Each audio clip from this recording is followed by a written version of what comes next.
1987년 12월 23일 오후 11시 47분 전라남도 해남군 해남읍 군립병원 2층 산부인과 분만실에서 묘한 일이 시작된다.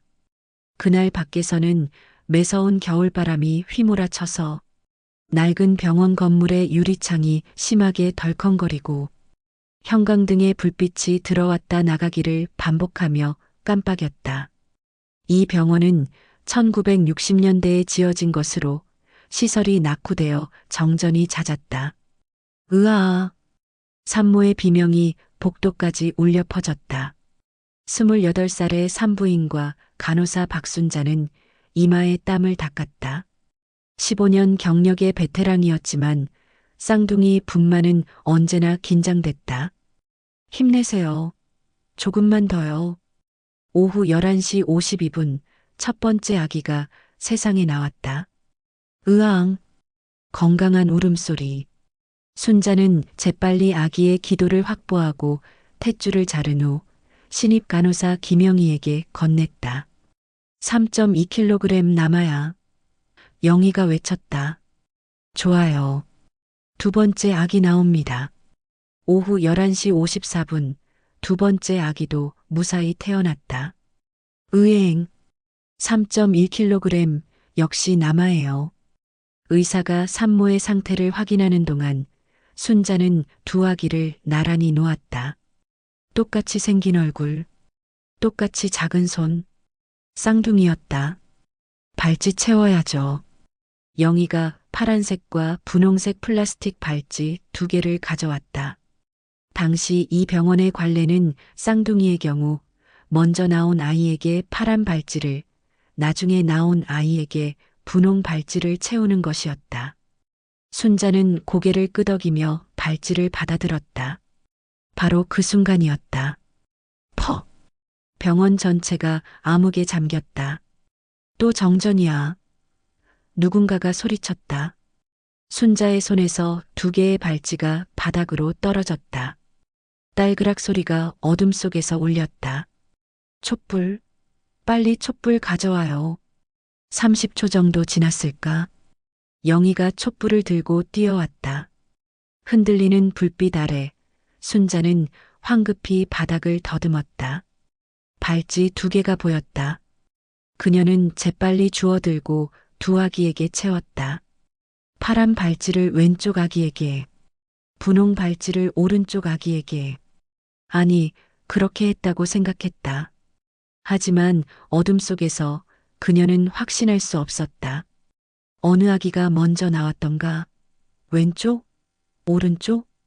5분 후 전기가 돌아왔을 때 모든 것은 이미 끝나 있었다. 두 아기는 각각 발찌를 차고 신생아실로 옮겨졌다. 순자는 불안했지만 입 밖에 낼 수 없었다. 15년 경력의 간호사가 발찌를 잘못 채웠다고? 그건 용납될 수 없는 실수였다. 아마 제대로 했을 거야. 그녀는 스스로를 안심시켰다. 하지만 그날 밤부터 평생 그 의심은 그녀를 괴롭혔다. 서울 강남구 삼성동 1988년 봄. 도련님, 우유 드실 시간이에요. 김재혁의 집은 삼성동 한복판에 위치한 300평 단독주택이었다.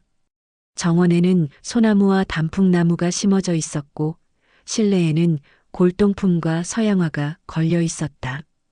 김재혁 나이는 42세이고 건설회사 대한건설 대표이사이며 80년대 부동산 개발 붐을 타고 재산을 불린 입지전적 인물이었다. 그에게는 이제 두 아들이 있었다. 장남 김진우 그리고 차남 김민우. 민우야, 형 좀 봐. 벌써 혼자 걸어다니네. 너는 언제 걸을래? 김재혁은 둘째 아들을 안아올리며 말했다. 민우는 형보다 발달이 조금 느렸다. 걱정스러웠지만 의사는 정상 범위라고 했다. 하지만 시간이 지나면서 김재혁은 이상함을 느꼈다. 민우는 형 진우와 너무 달랐다. 진우는 김재혁의 눈을 쏙 빼닮았다. 날카로운 쌍꺼풀, 높은 콧대. 하지만 민우는 달랐다. 둥근 눈, 부드러운 이목구비. 쌍둥이인데 이렇게 다를 수 있나? 그는 의심했다. 하지만 아내에게 말하지 않았다.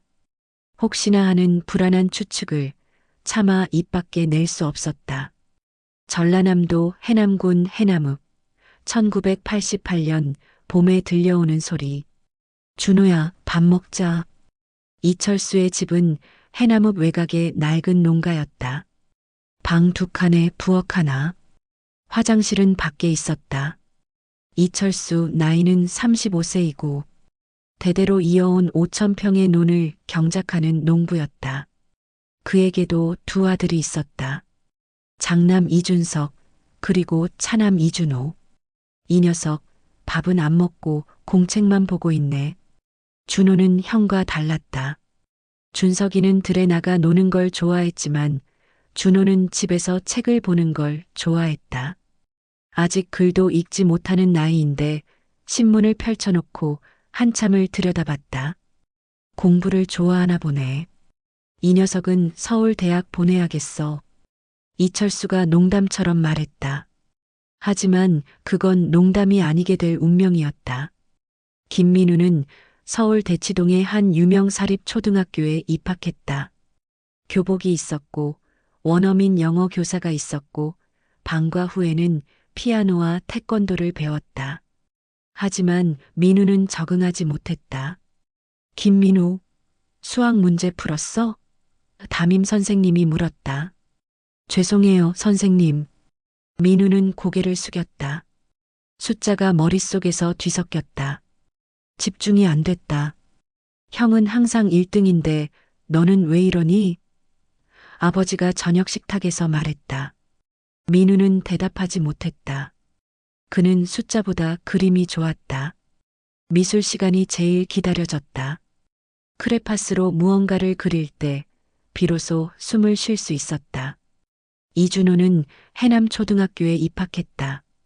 학급 인원은 35명. 교실 뒤편에는 장작 난로가 있었다. 이준호 100점. 선생님이 시험지를 나눠줬다. 준호는 수학과 국어에서 항상 만점을 받았다. 그는 문제를 보면 답이 보였다. 책을 읽으면 내용이 머릿속에 그림처럼 그려졌다. 우리 아들 천재 아닌가? 이철수가 자랑스럽게 말했다. 하지만 현실은 달랐다. 준호가 아무리 공부를 잘해도 집은 가난했다. 중학교에 진학할 학원비조차 마련하기 어려웠다. 아버지, 저 서울 가서 공부하고 싶어요. 준호야. 이철수는 아들을 안아주었다. 미안하다. 아버지가 무능해서. 김민우는 대치동의 유명 학원가를 전전했다. 수학학원, 영어학원, 과학학원. 방과 후부터 밤 10시까지 학원에 있었다. 민우야, 이번 모의고사 등수가 어떻게 됐어? 김재혁이 물었다. 100등이요. 민우가 작은 목소리로 대답했다. 100등? 너희 학년이 200명인데? 김재혁의 목소리가 높아졌다. 형은 항상 10등 안에 드는데 너는 도대체 뭐 하는 거야? 죄송해요, 아버지. 그날 밤 민우는 몰래 스케치북을 펼쳤다. 연필로 창밖 풍경을 그렸다.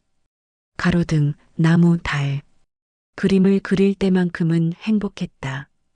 이준호는 해남중학교 전체 1등이었다.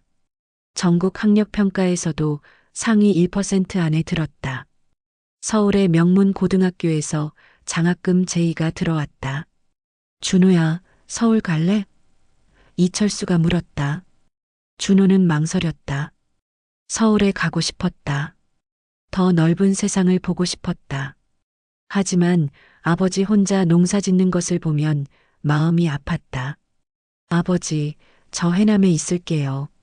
여기서도 공부할 수 있어요. 그래. 고맙다, 아들. 하지만 준호는 알고 있었다. 해남에 있는 한 기회는 제한적일 것이라는 것을.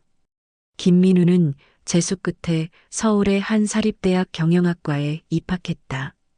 아버지가 원하는 서울대는 아니었다. 경영학이라도 배워라. 나중에 회사 물려받아야지. 김재혁이 말했다. 민우는 고개를 끄덕였다. 하지만 마음속으로는 반항하고 싶었다. 나는 회사 경영 같은 거 하기 싫어요. 나는 예술가가 되고 싶어요. 하지만 그 말을 입 밖에 낼 용기는 없었다. 이준호는 서울대학교 경영학과에 수석 입학했다. 전액 장학금이었다. 축하한다, 우리 아들. 이철수는 눈물을 흘렸다. 하지만 기쁨도 잠시, 현실이 준호를 덮쳤다. 등록금은 장학금으로 해결됐지만 생활비가 문제였다. 서울에서 자취하려면 월 50만 원은 필요했다. 하지만 이철수에게 그런 돈은 없었다. 준호는 알바를 시작했다. 낮에는 학교, 저녁에는 편의점, 주말에는 건설 현장. 그는 잠을 줄이며 공부했다. 이 고생만 참으면 언젠가는. 김민우는 군대에서 제대했다. 의무경찰로 강남 파출소에서 근무했다. 비교적 편한 군 생활이었다. 제대 후 그는 다시 대학으로 돌아갔다. 하지만 경영학 수업은 여전히 지루했다. 그는 교양 과목으로 미술사를 신청했다. 르네상스 시대의 미켈란젤로는. 교수의 강의를 들으며 민우는 눈을 빛냈다. 시스티나 성당의 천장화. 다비드 상? 이것이 진짜 예술이었다. 나도 저런 걸 만들고 싶어. 하지만 현실로 돌아오면 그는 경영학 교재를 펼쳐야 했다. 재무관리, 회계학, 마케팅론. 하나도 머릿속에 들어오지 않았다. 이준호는 서울대 경영학과 수석 졸업을 앞두고 있었다. GPA 4.3. 대기업 공채에 지원하면 어디든 붙을 성적이었다. 하지만 2008년 운명이 그를 덮쳤다. 준호야. 전화기 너머로 어머니의 떨리는 목소리가 들렸다. 아버지가 교통사고를. 준호는 그 자리에서 주저앉았다. 이철수는 트랙터를 몰고 가다가 트럭과 충돌했다. 병원으로 이송됐지만 며칠 후 세상을 떠났다. 장례식 후 준호는 비톡촉 전화를 받기 시작했다. 아버지가 농사를 짓기 위해 빌린 돈 2억 원. 연대 보증인은 준호였다. 이 돈을 언제 갚을 수 있죠? 준호가 은행 직원에게 물었다. 최소 월 300만 원씩 갚으셔야 합니다. 300만 원. 편의점 알바로는 불가능한 금액이었다. 준호는 결단을 내렸다. 대학원 진학을 포기하고 취업을 해야 했다. 하지만 현실은 냉혹했다. 이력서를 내도 면접에서 떨어졌다. 서울대 나왔는데 왜 우리 회사에 지원했죠? 면접관들은 의심의 눈초리를 보냈다. 결국 준호는 건설 현장 기능공으로 취직했다. 월급 200만 원. 학력을 숨기고 들어갔다. 김민우는 대학을 졸업했다. 성적은 평범했다. 아버지의 회사 대한건설에 입사했다. 직급은 대리, 연봉은 5천만 원. 민우야, 회사 일 열심히 배워라. 언젠가 내가 이 회사를 물려받을 거야. 김재혁이 말했다. 하지만 민우는 회사 일에 재능이 없었다. 계약서를 검토하면 머리가 아팠다. 회의 시간에는 졸았다. 상사들은 혀를 찼다. 사장 아들이라고 일도 제대로 못하면서. 민우는 퇴근 후 홍대 앞에 작은 공방에 다녔다. 도자기를 배웠다. 물레를 돌리고 찻잔을 빚고 가마에 굽는 과정. 그는 그 시간만큼은 진짜 자신이 되는 것 같았다. 민우 씨, 재능 있으시네요. 공방 선생님이 말했다. 정말요? 네. 손재주가 좋으세요. 전업으로 해보는 건 어때요? 민우는 웃었다. 하지만 그건 불가능했다. 아버지가 절대 허락하지 않을 것이다. 이준호는 건설 현장에서 일하며 빚을 갚고 있었다. 낮에는 현장에서 철근을 나르고 밤에는 편의점 야간 알바를 했다. 주말에는 대리운전을 했다. 하루 수면 시간은 4시간. 그는 만성 피로에 시달렸다. 하지만 포기하지 않았다. 현장에서 주운 경제신문을 탐독했다. 스마트폰으로 경영 강의를 들었다. 언젠가 기회가 올 거라 믿었다. 야, 준호야. 너 왜 그렇게 공부해? 여기서 평생 일할 건데. 동료가 물었다. 아니요. 저는 여기서 끝나지 않을 거예요. 준호가 대답했다. 김민우는 약혼했다. 상대는 같은 재벌가의 딸 박서연. 아버지들이 정해준 결혼이었다. 민우야, 서연이는 좋은 애야. 너도 마음에 들 거야. 김재혁이 말했다. 박서연은 아름답고 교양 있는 여성이었다. 하지만 민우는 그녀를 사랑하지 않았다. 그녀도 마찬가지였다. 이건 사랑이 아니라 사업적 결합이었다. 약혼식 날 민우는 화장실에 숨어서 울었다. 이게 내 인생인가? 이게 내가 원하던 삶인가? 이준호는 여전히 빚을 갚고 있었다. 5년간 갚아서 이제 1억이 남았다. 어느 날 현장에서 산업재해가 발생했다. 크레인이 쓰러지면서 동료 한 명이 다쳤다. 준호는 즉시 119에 신고하고 응급처치를 했다. 그의 침착한 대응 덕분에 동료는 목숨을 건졌다.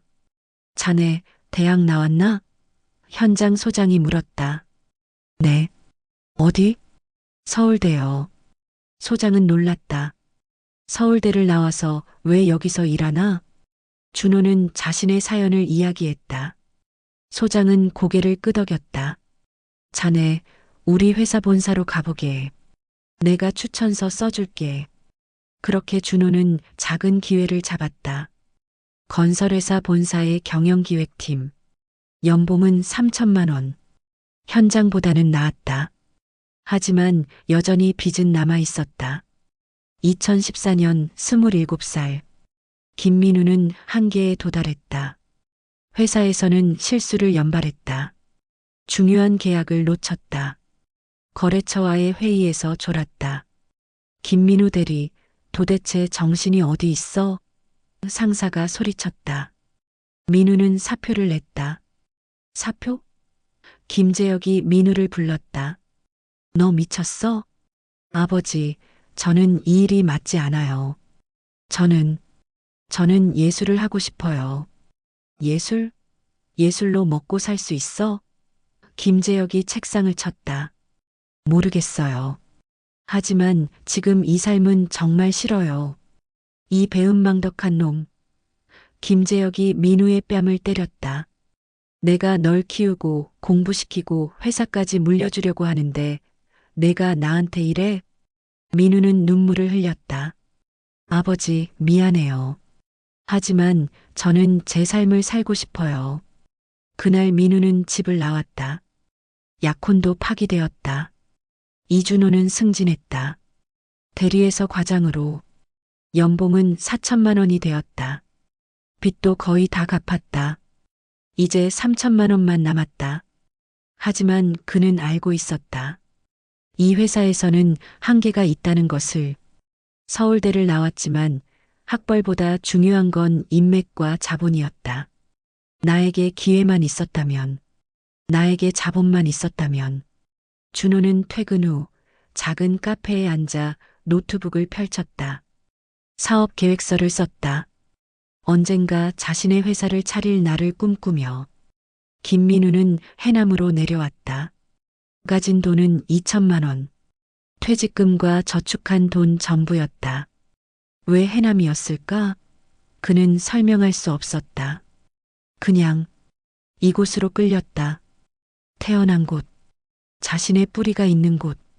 민우는 해남읍 중심가의 작은 건물을 임대했다. 월세 50만 원. 1층을 도예 공방으로 꾸미고 2층에서 생활했다. 처음에는 아무도 오지 않았다. 해남 사람들은 서울에서 온 이 젊은이를 경계했다. 저 양반, 서울 양반인디 뭐하러 여기 왔을꼬? 하지만 민우는 묵묵히 작업했다. 매일 물레 앞에 앉아 찻잔을 빚었다. 접시를 만들었다. 화병을 만들었다. 그리고 그는 행복했다. 생애 처음으로 2015년 여름 이준호는 해남으로 출장을 왔다. 회사에서 해남의 한개발 프로젝트를 검토하고 있었다. 이 지역 주민들 의견 수렴해야 합니다. 소장이 말했다. 준호는 해남 거리를 걸었다. 고향이었지만 10년 만에 돌아온 것이라 낯설었다. 걷다가 그는 한 공방 앞에서 멈췄다. 민우 도예 공방. 쇼윈도에 진열된 찻잔이 아름다웠다. 준호는 문을 열고 들어갔다. 어서 오세요. 작업복을 입은 남자가 물레 앞에 앉아 있었다. 흙을 만지고 있었다. 그가 고개를 들었다. 순간 두 사람은 얼어붙었다. 네, 저기, 마치 거울을 보는 것 같았다. 똑같은 얼굴, 똑같은 눈, 똑같은 인매. 실례지만 준호가 떨리는 목소리로 물었다. 혹시 생일이 언제세요? 1987년 12월 23일이요. 왜요? 저도 같은 날이에요. 그럼 혹시 태어난 병원이 해남 국립병원이요. 두 사람은 서로를 바라봤다. 믿을 수 없었다. 일주일 후 두 사람은 서울의 한 병원에서 DNA 검사를 받았다. 결과가 나오기까지 2주가 걸렸다. 그 2주 동안 민우와 준호는 매일 만났다. 서로의 삶을 이야기했다. 그리고 놀라운 공통점들을 발견했다. 저는 숫자를 보면 머리가 아파요. 민우가 말했다. 저는 그림을 그리면 손이 떨려요. 준호가 말했다. 저는 흙을 만지는 게 제일 좋아요. 저는 경제 뉴스를 읽는 게 제일 재밌어요. 그리고 2주 후 결과가 나왔다. DNA 일치율 99.9%. 민우는 결과지를 든 손이 떨렸다. 이게 무슨 뜻이죠? 담당 의사가 설명했다. 두 분은 일란성 쌍둥이입니다. 하나의 수정란에서 나온 완전히 동일한 DNA를 가지고 계십니다. 그런데 우리는 왜 다른 집에서 자란 거죠? 그건 제가 답할 수 있는 영역이 아닙니다.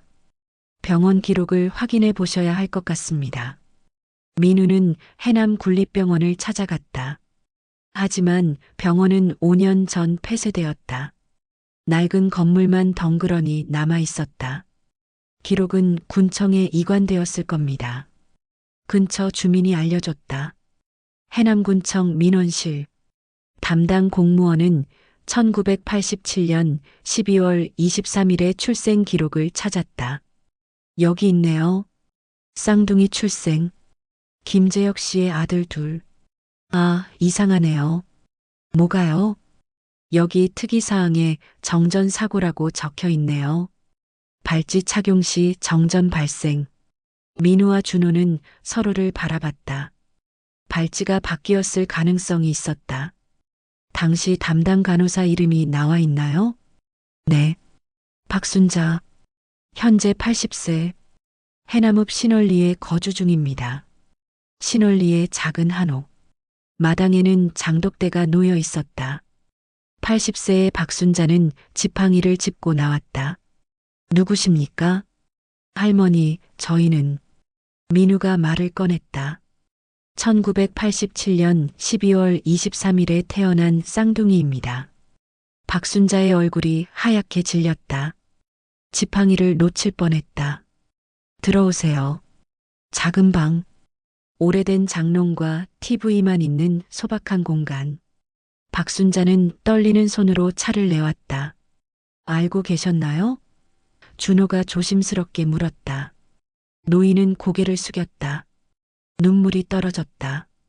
그날 밤 정전이 됐어요. 발찌가 바닥에 떨어졌고 어둠 속에서 주웠죠. 그때는 확신했어요. 제대로 채웠다고. 하지만 그날 밤부터 평생 확신할 수 없었어요. 혹시 내가 바꿔 채웠을지도 모른다는 생각이 28년간 저를 괴롭혔습니다.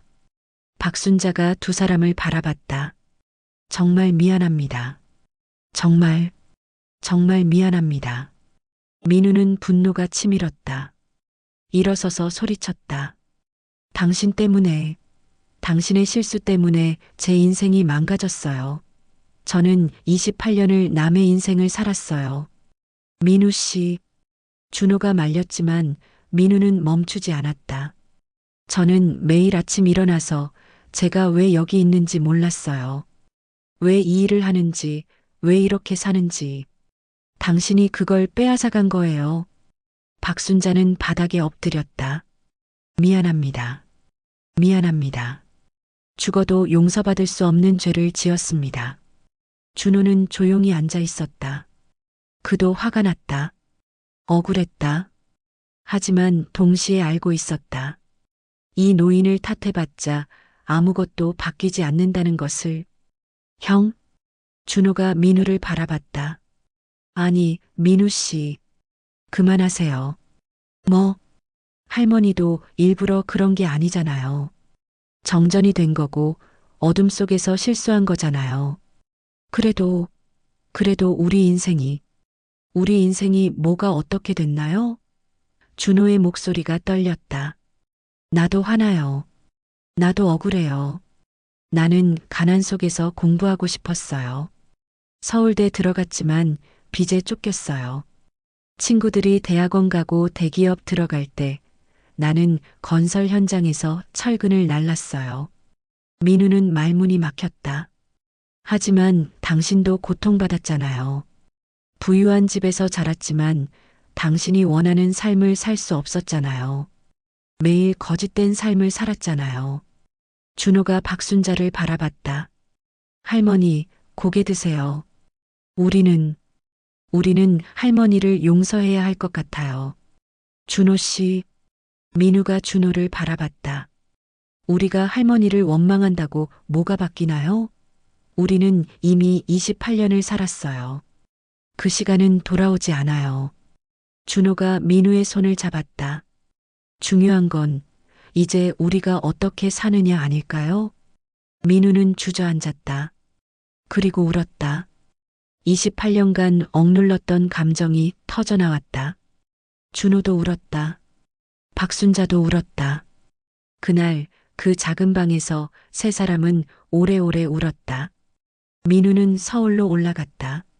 삼성동의 집. 3년 만에 돌아온 곳이었다. 초인종을 눌렀다. 가정부가 문을 열었다. 도련님, 아버지 계세요? 서재에 계십니다. 민우는 익숙한 복도를 걸어 서재 문을 두드렸다. 들어오세요. 김재혁은 책상에 앉아 서류를 보고 있었다. 예전보다 머리가 많이 휘었다. 3년 사이에 많이 늙었다. 아버지. 김재혁이 고개를 들었다. 놀란 표정이었다. 민우야, 내가 어떻게, 아버지, 할 말이 있어요. 민우는 앉아서 모든 것을 이야기했다. 쌍둥이, DNA 검사, 바뀐 발찌. 김재혁은 말없이 들었다. 이야기가 끝났을 때 김재혁은 한참 동안 침묵했다. 그리고 입을 열었다. 알고 있었다. 네. 너를 처음 안았을 때부터 알았어. 너는 진우와 달랐어. 진우는 내 눈을 닮았는데 너는 아니었지. 진우는 내 손을 닮았는데 너는 아니었지. 민우는 충격을 받았다. 알고 계셨다고요? 의심했어. 확신은 없었지만 계속 의심했지.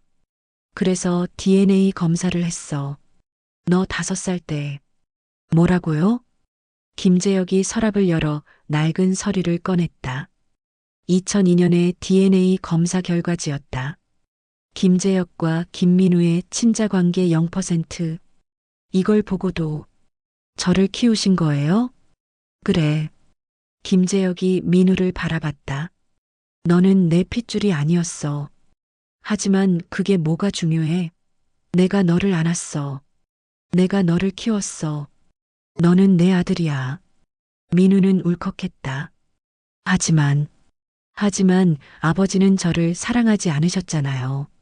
항상 형과 비교하고 아버지를 실망시켰다고. 미안하다. 김재혁의 목소리가 떨렸다. 나는 내가 나의 복사판이 되길 원했어. 나처럼 숫자에 강하고 사업에 재능이 있길 바랐지. 하지만 넌 달랐어. 그게 실망스러웠어. 하지만 그게 내 잘못이었어. 넌 너였어야 했는데 나는 너를 나로 만들려고 했어. 김재혁이 민우의 손을 잡았다. 민우야, 넌 예술가였어. 내가 5살 때 그린 그림을 나는 아직도 가지고 있어. 김재혁은 서랍에서 오래된 스케치북을 꺼냈다. 어린 민우가 그린 그림들. 가족, 집, 나무. 이 그림들을 볼 때마다 생각했어. 이 아이는 나와 다른 재능을 가지고 있구나. 하지만 나는 그 재능을 죽였어. 아버지, 미안하다, 민우야. 내가 잘못했어. 너는 너로 살아야 했는데. 민우는 아버지를 안았다. 두 사람은 오래 안고 있었다. 아버지, 저는 해남에서 공방을 하고 있어요. 도자기를 만들어요. 그래, 잘 되고 있니? 네. 처음으로 제가 진짜 살아있는 것 같아요. 김재혁은 미소 지었다. 그럼 됐다. 그게 가장 중요한 거야. 준호는 강남의 한 고급 주택가를 찾아갔다. 김재혁의 부인 이소영, 자신의 친어머니, 초인종을 눌렀다. 가정부가 나왔다. 누구세요? 저 이준호라고 합니다. 잠시 후 50대 중반의 여성이 나왔다. 우아한 옷차림, 완벽한 화장. 이소영이었다. 무슨 일이세요? 저는 부인의 아들입니다. 이소영의 얼굴이 굳었다. 뭐라고요? 준호는 DNA 검사 결과를 내밀었다. 이소영은 서류를 훑어봤다. 그리고 차갑게 말했다. 들어오세요. 거실, 고급 소파와 샹들리에. 준호는 어색하게 앉았다. 차 드릴까요? 이소영이 물었다. 아니요, 괜찮습니다. 그래서 뭘 원하시나요? 직설적인 질문이었다. 준호는 당황했다. 저는 그냥 어머니를 뵙고 싶었습니다. 어머니? 이소영이 차갑게 웃었다. 전 당신의 어머니가 아니에요. 하지만 DNA 검사 결과가. DNA요? 이소영이 수표책을 꺼냈다. 얼마면 되죠? 10억? 20억? 준호는 얼어붙었다. 당신 같은 사람 많이 봤어요. 부잣집의 친자식이라고 나타나서 돈 뜯어내려는 사람들. 얼마 들이면 조용히 사라지실 건가요? 저는 돈이 필요해서 온 게 아닙니다. 그럼 뭐죠? 가족이 되고 싶다고? 웃기지 마세요. 이소영이 수표에 금액을 적었다. 50억? 이걸 받고 영원히 사라지세요. 이 집에 다시는 나타나지 마세요. 준호는 수표를 보았다. 50억? 그의 인생을 바꿀 수 있는 돈이었다. 빚을 갚고 사업을 시작하고 새 인생을 살 수 있는 돈. 하지만 준호는 수표를 밀어냈다. 필요 없습니다. 뭐라고요? 저는 돈이 필요해서 온 게 아니에요. 저는 그냥 제 어머니를 보고 싶었어요. 준호가 일어섰다. 하지만 이제 알겠네요. 피가 같다고 가족이 되는 건 아니라는 걸. 준호는 돌아서서 나갔다. 이소영은 멍하니 앉아 있었다. 문을 나서면서 준호는 생각했다. 내 진짜 어머니는 해남에 있는 이철수의 아내였어. 나를 10년간 키워준 그분이 내 진짜 어머니야. 준호는 해남으로 돌아갔다. 그리고 이철수의 무덤을 찾았다. 작은 산 중턱, 소박한 비석, 이철수 지묘. 준호는 무덤 앞에 앉았다. 아버지, 저 준호예요. 사실은 제가 아버지의 친아들이 아니었대요. 병원에서 바뀐 거래요. 바람이 불었다. 나뭇잎이 흔들렸다. 하지만 그게 뭐가 중요해요? 아버지는 저를 키워주셨잖아요. 제가 배고플 때 밥 주시고, 제가 추울 때 옷 입혀주시고, 서울로 공부하러 갈 때 몰래 용돈 쥐어주시고, 준호의 눈에서 눈물이 떨어졌다. 저는 오늘 제 친어머니를 만났어요. 하지만 그분은 저를 원하지 않았어요. 돈으로 저를 쫓아내려고 했어요. 준호가 비석을 쓰다듬었다. 그제서야 깨달았어요. 제 진짜 부모님은 아버지와 어머니라는 걸, 저를 사랑해 주신 분들이 진짜 부모님이라는 걸. 준호는 무덤 앞에 절을 했다. 한 번, 두 번, 세 번. 아버지, 감사했어요. 저를 키워주셔서, 사랑해주셔서. 민우와 준호는 자주 만났다. 하지만 시간이 지나면서 미묘한 갈등이 생기기 시작했다. 형, 이번에 내가 만든 찻잔 세트인데 어때? 민우가 자랑스럽게 보여줬다. 좋네요. 근데 가격은 얼마로 책정할 거예요? 한 세트에 50만 원 정도? 50만 원? 준호가 눈살을 찌푸렸다. 너무 비싼 거 아니에요?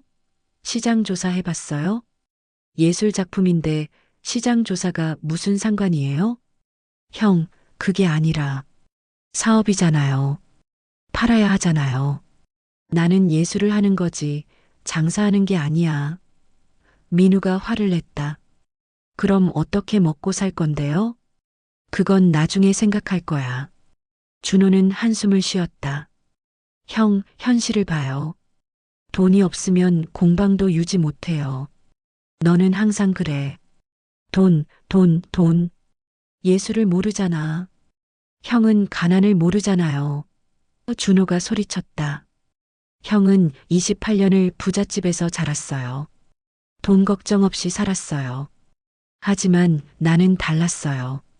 나는 매일 통장 잔고를 확인하며 살았어요. 민우는 말문이 막혔다. 형은 예술이 뭔지 알아도 가난이 뭔지 몰라요. 나는 가난이 뭔지 알아도 예술이 뭔지 몰라요. 우리는 다른 세상에서 살았어요. 준호는 나가버렸다. 민우는 혼자 남아 생각했다. 우리는 쌍둥이지만 너무 달라. 며칠 후 민우가 준호를 찾아갔다. 준호는 작은 원룸에서 살고 있었다. 월세 35만 원짜리 낡은 건물. 들어와요.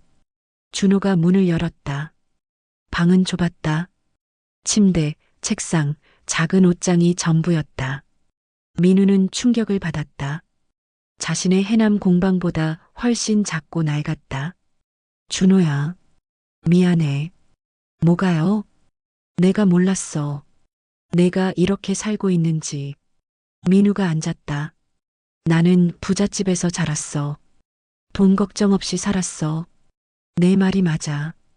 나는 가난을 몰라. 준호도 앉았다. 형, 나도 미안해요. 내가 너무 심하게 말했어요. 준호가 한숨을 쉬었다. 사실 나도 질투했어요. 형은 자유롭게 예술을 하잖아요. 하고 싶은 걸 하잖아요. 나는 평생 그렇게 살고 싶었어요. 하지만 나는 내가 부러웠어. 너는 똑똑하잖아. 서울대를 나왔잖아. 나는 평생 바보 취급받으며 살았어. 두 사람은 서로를 바라봤다. 민우가 말했다. 우리는 서로가 가진 것을 부러워했던 거네. 그런가 봐요. 나는 내 머리를 갖고 싶었고, 너는 내 자유를 갖고 싶었고, 아이러니하네요. 준호가 웃었다. 우리는 본래 서로의 삶을 살았어야 했는데.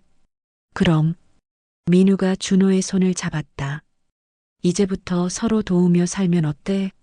내가 가진 것, 내가 가진 것 합치면 완벽하지 않을까?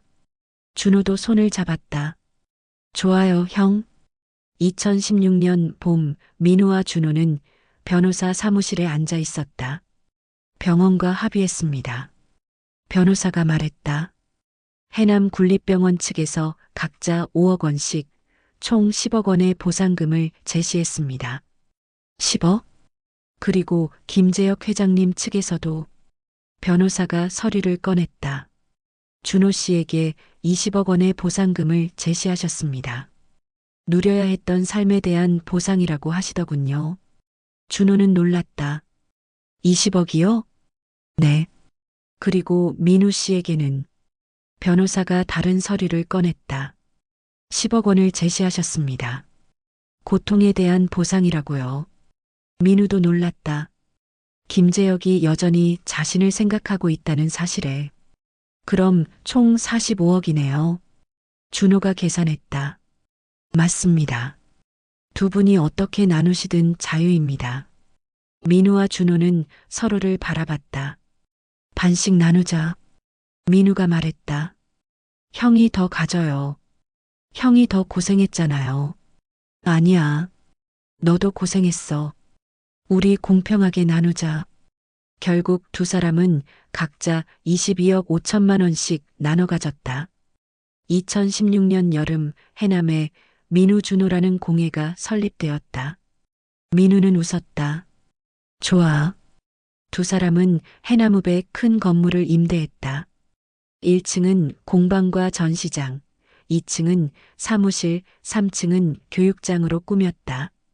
우리 혼자만 하는 게 아니라 다른 사람들도 가르치자. 민우가 제안했다. 누구요? 소외계층, 장애인, 한부모 가정, 탈북민. 그들에게 도자기 기술을 가르치고 함께 작품을 만들고 수익을 나누는 거야. 준호는 눈을 빛냈다. 사회적 기업이네요. 그래. 우리가 받은 보상금으로 우리만 잘 사는 게 아니라 다른 사람들도 도우는 거야. 좋아요. 나는 경영을 맡을게요. 마케팅, 유통, 회계. 나는 디자인과 교육을 맡을게. 두 사람은 악수했다.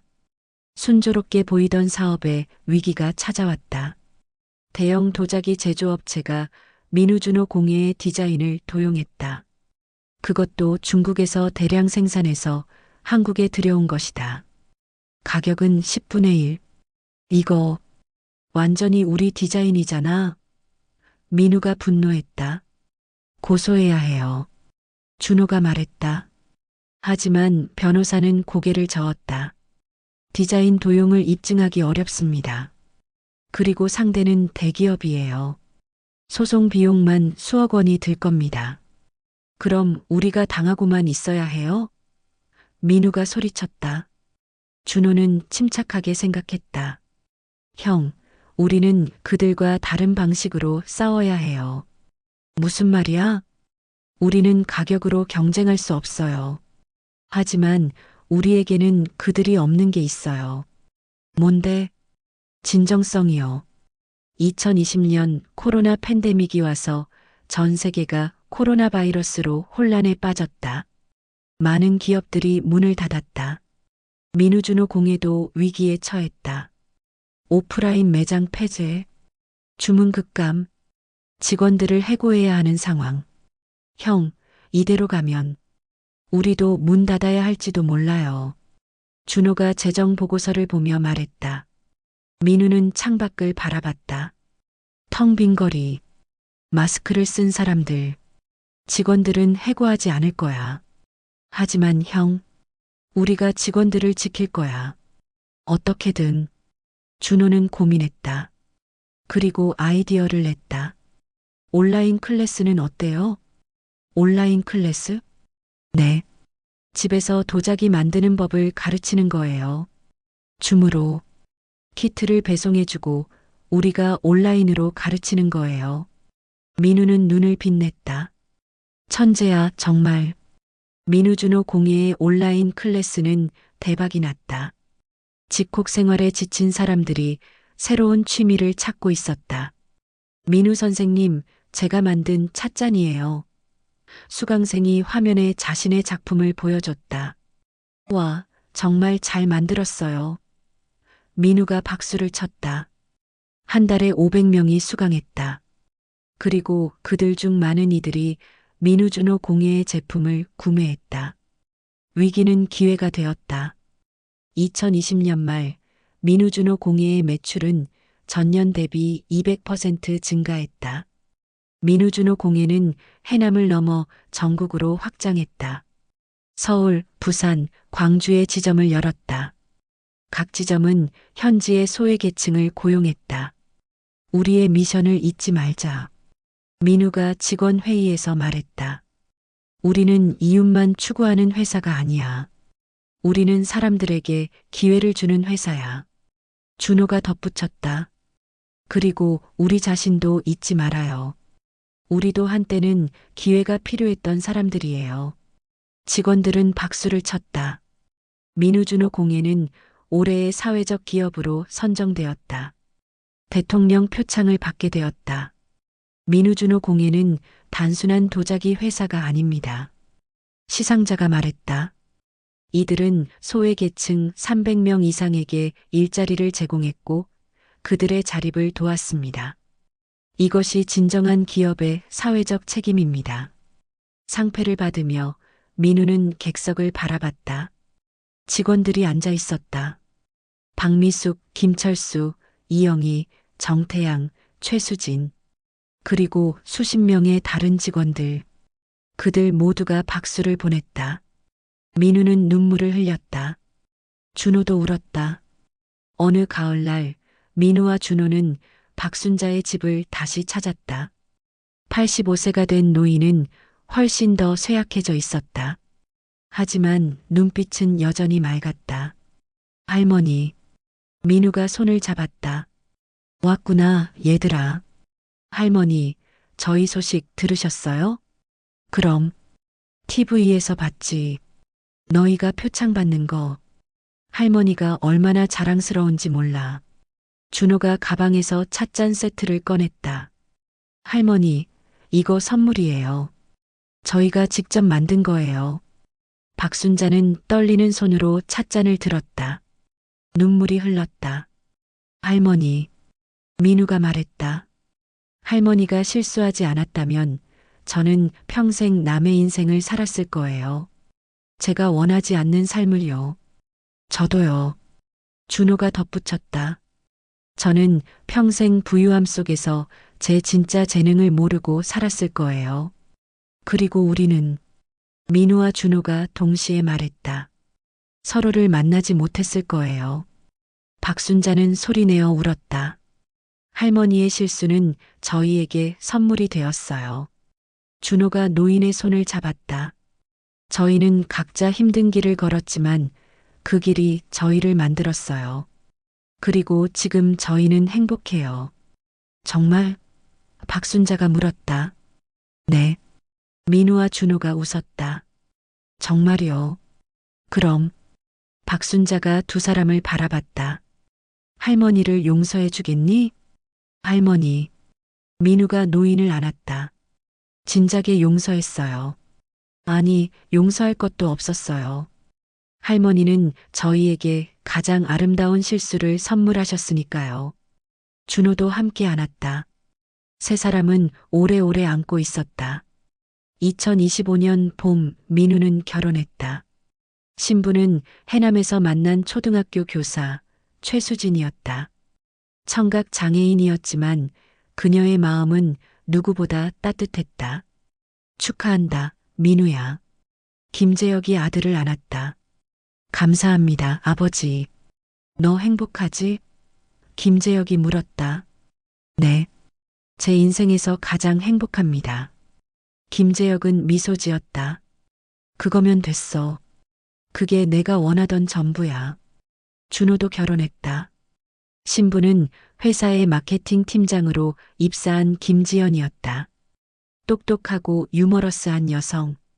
결혼식장에는 이철수의 아내가 앉아 있었다. 준호는 어머니를 안았다. 어머니, 저 행복해요. 그래, 아들. 내 아버지도 하늘에서 기뻐하실 거야. 아버지. 준호는 하늘을 올려다봤다. 감사합니다. 저를 키워주셔서. 2025년 가을, 민우와 준호는 자서전을 출간했다. 제목은 가장 아름다운 실수. 출판 기념회에서 민우가 말했다. 우리는 태어날 때부터 잘못된 삶을 살았습니다. 하지만 그 잘못된 삶이 우리를 올바른 곳으로 인도했습니다. 준호가 이어 말했다. 만약 발찌가 바뀌지 않았다면 저는 부잣집에서 자랐을 겁니다. 편안한 삶을 살았겠죠. 하지만 가난을 몰랐을 겁니다. 고통을 몰랐을 겁니다. 그리고 진정한 행복도 몰랐을 겁니다.